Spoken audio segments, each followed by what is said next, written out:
नमस्कार। आज बात करते हैं समय यात्रा की, टाइम ट्रैवल।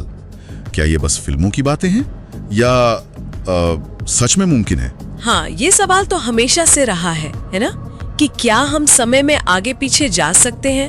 बिल्कुल। तो आज हम इसी पर थोड़ी गहराई से बात करेंगे। हमारे पास कुछ स्रोत हैं जो आइंस्टाइन के सिद्धांतों पर आधारित हैं। जी, और ये स्रोत बताते हैं कि भविष्य या अतीत में जाने की क्या संभावनाएं हैं और क्या मुश्किलें हैं। सही। तो कोशिश रहेगी ये समझने की कि भाई भौतिकी क्या कहती है, क्या वाकई संभव है, क्या सिर्फ थियरी है और कहाँ पेंच फंसा है। चलिए भविष्य की यात्रा से शुरू करते हैं।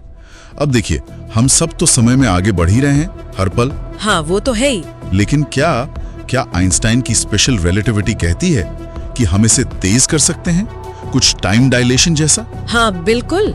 आइंस्टाइन का जो स्पेशल रिलेटिविटी सिद्धांत है वो यही कहता है कि समय सबके लिए एक जैसा नहीं बीतता। अच्छा। हाँ, अगर कोई चीज बहुत तेज चले, मतलब प्रकाश की गति के करीब, तो उसके लिए समय धीमा हो जाएगा दूसरों के मुकाबले जो धीरे चल रहे हैं। और गुरुत्वाकर्षण का भी कुछ असर होता है शायद? जी, वो जनरल रिलेटिविटी में आता है कि जहाँ गुरुत्वाकर्षण ज्यादा मजबूत हो वहाँ भी समय धीमा बीतता है। और ये सिर्फ कागज पर नहीं है ना, इसको तो शायद मापा भी गया है, वो हेफेल-कीटिंग प्रयोग। हाँ, बिल्कुल सही। 1971 में हुआ था वो हेफेल-कीटिंग प्रयोग।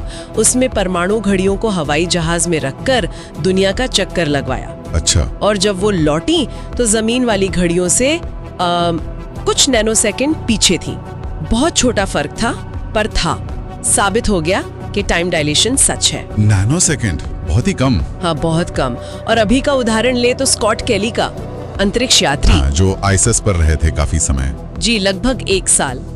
अब आईएसएस बहुत तेज चलता है और पृथ्वी से दूर है तो गुरुत्वाकर्षण भी थोड़ा कम। तो इन दोनों वजहों से स्कॉट केली अपने जुड़वां भाई मार्क से करीब 5 मिलीसेकंड छोटे हो गए। 5 मिलीसेकंड?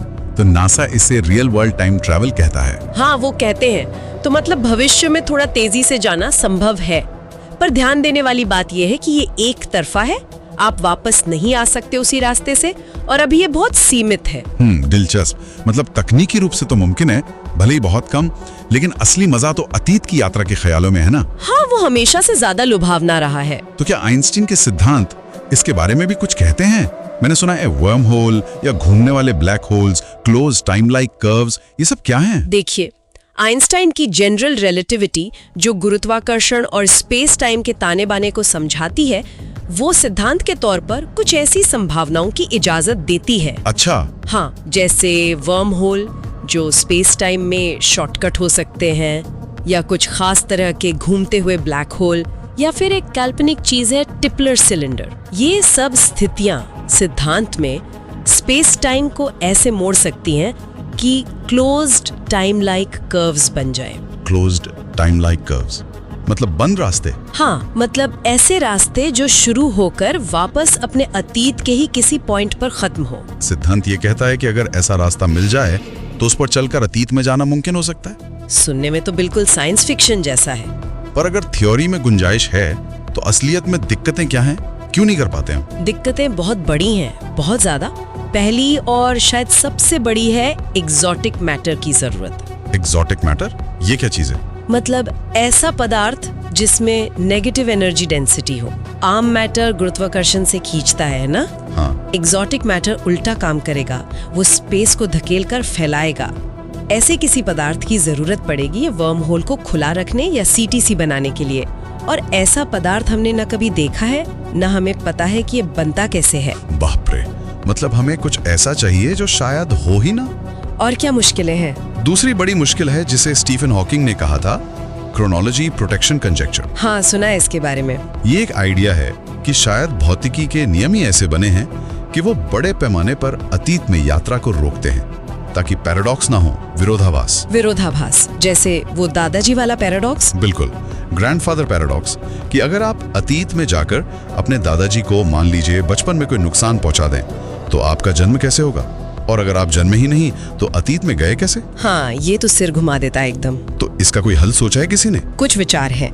जैसे एक है सेल्फ कंसिस्टेंसी प्रिंसिपल, कि आप अतीत में जाकर कुछ बदल ही नहीं सकते, इतिहास खुद को ठीक कर लेगा। अच्छा। या फिर मल्टीवर्स का आइडिया, समानांतर ब्रह्मांड कि आप अतीत में जाकर जो भी करेंगे वो एक नई टाइमलाइन बना देगा, आपके असली वाले पर असर नहीं पड़ेगा। लेकिन ये सब तो बहुत काल्पनिक लगता है अभी। हाँ बिल्कुल, ये सब अभी केवल विचार है।